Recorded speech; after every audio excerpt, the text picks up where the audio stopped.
Ay! Tanga, tanga. Dito ko na ilagay yung bawang. Nakita tayong pares dito. Hindi pa tayo nag-aalmusal. Kakain muna tayo sa tabi ito ng motor trade dito sa Rosario, sa pagitan ng motor trade at saka Honda. 75 daw, only rice, pares. Ano yung kasama nun natin? Boss D pares po. Boss D beef and lechon pares, only rice, 75 pesos. Boss D. Sige ate, isa nga po ako.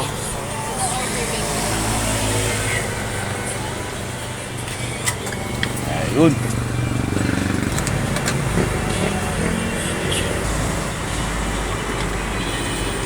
Araw-araw kayo dito nakapwesto ate? Opo. Hanggang ano oras kayo? Mag-umpisa po kami ng 6:30 hanggang ang maaga na po yung mga 11. 11. Oh, mukhang marami na agad kayo nabenta. Kakunti na agad laman.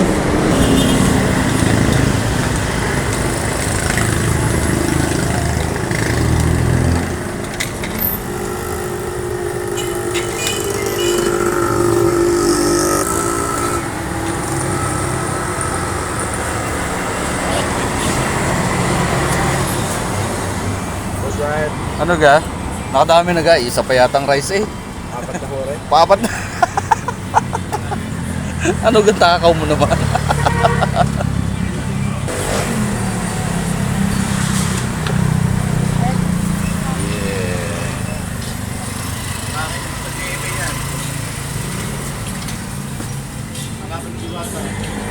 Ang sabaw, anli din. Opo. Yawon. Di ba tayo nag-aalmusal kaya tirahin muna natin ito bago tayo pumasok.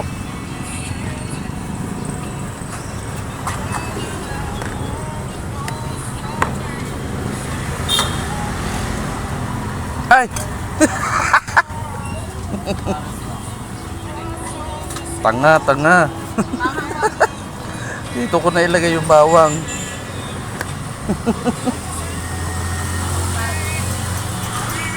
Rice ka po yan. May pasok, mga ano, Patis, patis. Okay. Mukhang goods na to. Nauna yun?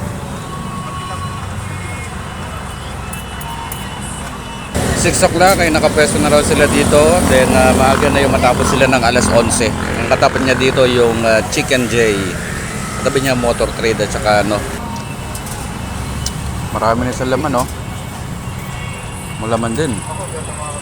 Yung alam, medyo maliit ang lalagyan kaya siguro mukha marami. Medyo hindi masyado mga hanga yung kanyang sili. Unlike dun sa natikman natin dun sa may Iswas Bank.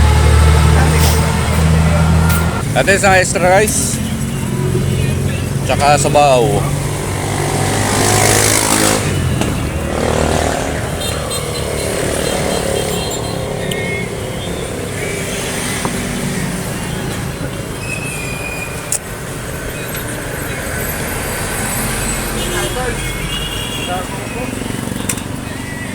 Ayos, muusok na uli.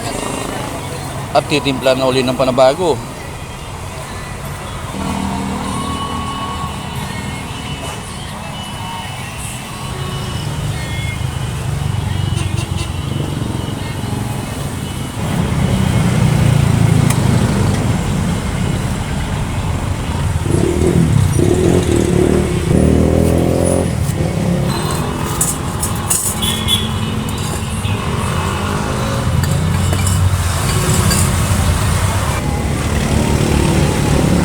Busog na.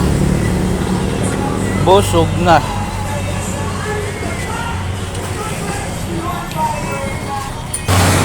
Ate, thank you. Thank you, thank you.